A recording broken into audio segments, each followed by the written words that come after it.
салом тамошобинони шабакаи Баҳористон. боз як ҳафтаи дигар паси сар шуду рӯбарӯ бо шумост шумораи навбатии аз сомонаи телевизиони Баҳористон. чун ҳар вақта мо дар намоиши худ ба шумо аз навигариҳои шабака маълумот хоҳем дод, зеро мақсади асосии ин намоиш дар он аст ки мо бо шумо пайваста дар иртибот бошем.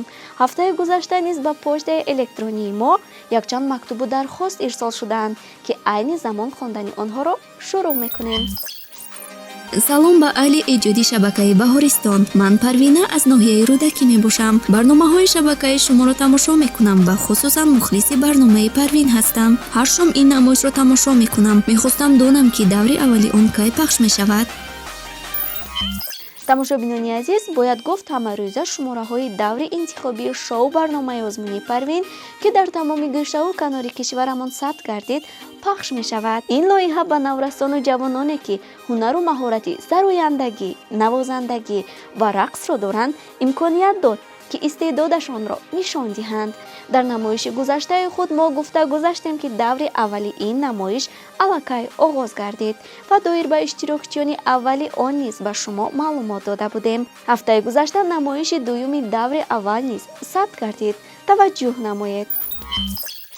сабти даври аввали лоиҳаи Парвин бо иштироки кӯдакону наврасони боистеъдод давом дорад. чун ҳамешагӣ озмун дар се бахши санъати мусиқӣ, овозхонӣ, навозандагӣ ва рақс пешкаши ҳакамон гардид. бояд қайд намуд ки масъулин имсол тасмим гирифтанд ки то дар ҳар жанр 3 нафари иштирокчӣ даъват шаванд. дар умум дар ҳар барнома бояд 9 нафар ширкат варзанд. аммо дар намоиши дуюми даври аввал ки ҳафтаи гузашта сабт гардид, 2 иштирокчӣ Иброҳим Ятимзода аз шаҳри Кӯлоб дар жанри навозандагӣ ва Савсани Алишер аз ноҳияи Хуросон дар ҳунари рақс бо сабабҳои номаълум ба сабти барнома ҳозир нашуданд. ҳамин тавр сабти ин намоиш бо иштироки 7 нафар иштирокчӣ баргузор гардид. дар жанри сарояндагӣ Меҳрангез Тағоева аз ноҳияи Данғара, Фаррух Раҳимов аз ноҳияи Файзобод ва Шорухи Абдурозиқ аз шаҳри Душанбе, дар ҳунари навозандагӣ Шаҳбози Сафарбек аз шаҳри Норак ва Ёров Муҳаммад аз шаҳри Душанбе. дар ҳунари рақс бошад Ҳасан ва Нозанин аз ноҳияи Муъминобод ва Қурбонбегим Султонзода аз шаҳри Душанбе ҳунару маҳорати худро назди мутахассисони соҳаи санъат нишон доданд. бинандагони азиз, бо ба анҷом расидани намоиши даври интихобии шоу барномаи озмуни Парвин ки тӯли ин ҳафта низ пахш мешавад, барномаи даври якуми он пешкаши мову шумо мегардад.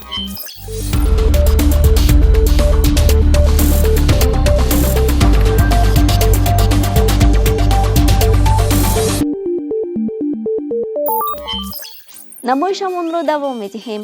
бояд гуфт зиёда аз як моҳ аст ки намоиши нави телевизиони Баҳористон бо номи хоби хуш пахш мегардад ва ба унвони ин барнома аллакай якчанд мактуб низ ирсол шудааст.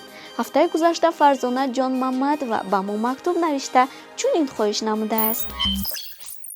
ҳар шом барномаи хоби хушро тамошо мекунам. мехостам ба ман суруди ин барномаро фиристед. барномаи хоби хуш махсус барои тамошобинони хурдака ки мо омода мешавад. ин намоиш дар яке аз студияҳои шабакаи Баҳористон сабт мешавад ва аз рӯзи душанбе то ҷумъа пешкаши бинандагон мегардад. тамошобинони хурдака ки мо метавонанд пеш аз хоб суҳбати ҷолиби мошон полвон ва мушакро гӯш карда пас аз он филми тасвирӣ тамошо кунанд. бояд гуфт ҳамаи шумораҳои хоби хушро мо дар сомонаи худ ҷой намудаем ва шумо метавонед аз он дилхоҳ вақт истифода баред. мо наметавонем дар алоҳидагӣ суруди ин барномаро ба шумо ирсол намоем. ёдовар мешавем ки шеъре ки дар охири намоиш садо медиҳад аз ҷониби адиби шинохта Юсуфҷон Аҳмадзода навишта шудааст. ҳамчунин барномаи хоби хуш дар рӯйхати овоздиҳии барномаҳо илова карда шуд. агар ин барнома ба шумо писанд омада бошад, пас ба сомонаи мо даромада ба он овоз диҳед.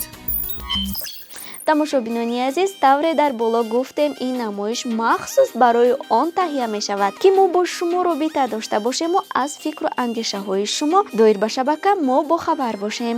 боварӣ дорем ки он ҷавобҳое ки мо ба мактубу дархостҳои шумо медиҳем шуморо қонеъ мегардонад.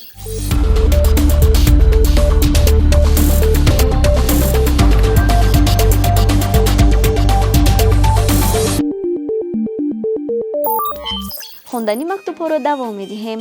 мактуби навбатӣ ба озмуни расомони наврас ки айни замон дар мавзӯи Тоҷикистон хонаи ман идома дорад ирсол шудааст. ассалому алайкум ба кормандони шабакаи Баҳористон. номи ман Бахтовар ва мехостам аз шумо пурсам ки оё мо метавонем расмҳои кашидаи худро ба почтаи электронии шабака ирсол намоем.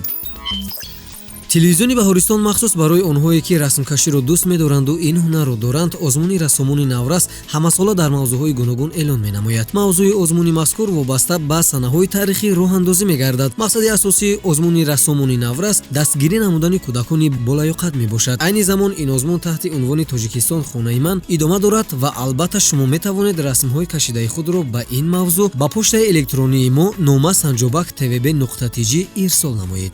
ёдовар мешавем ки сину соли иштирокчиёни ин озмун аз 5 то 15 сола мебошад. дар ҷанбасти ҳар озмун рассомони беҳтарин интихоб ва ба онҳо тӯҳфаҳои хотиравӣ ва сипосномаи телевизиони Баҳористон тақдим карда мешавад.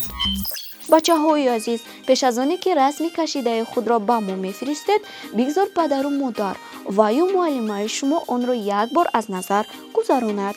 ба маълумоти он нафароне ки мехоҳанд дар озмуни рассомони наврас иштирок кунанд мерасонем ки расмҳои кашидаи шумо ҳатман бояд рӯи коғази тоза тасвир гардад. ҳамчунин расм бояд ба мавзӯи эълон шуда ҳатман ҷавобгӯ бошад.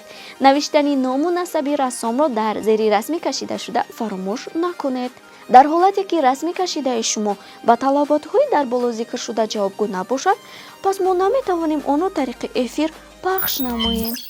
бинандагони азиз, ҳайати эҷоди шабакаи мо кӯшиш менамояд беҳтарин барномаву намоишҳо, лавҳаҳову гузоришҳоро пешкаши шумо гардонад. телевизиони Баҳористон вобаста ба ҳайвоноту наботот ва он ҷонварони нодире ки дар ҷумҳурии мо ҳастанд, намоиши кӯтоҳаҷмро пешниҳод менамояд.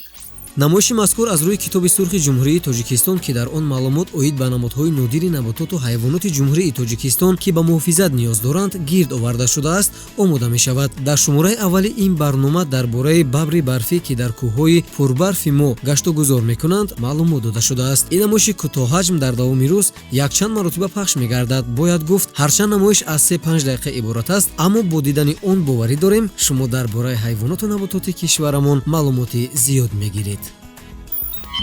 ин буд ҳама он маълумотҳое ки мо тӯли ҳафта омодаи пахш намудем. агар шумо савол ё дархосте дошта бошед, пас ба почтаи электронии мо нома санҷобак tvb.tg нависед. то барномаҳои оянда хайр.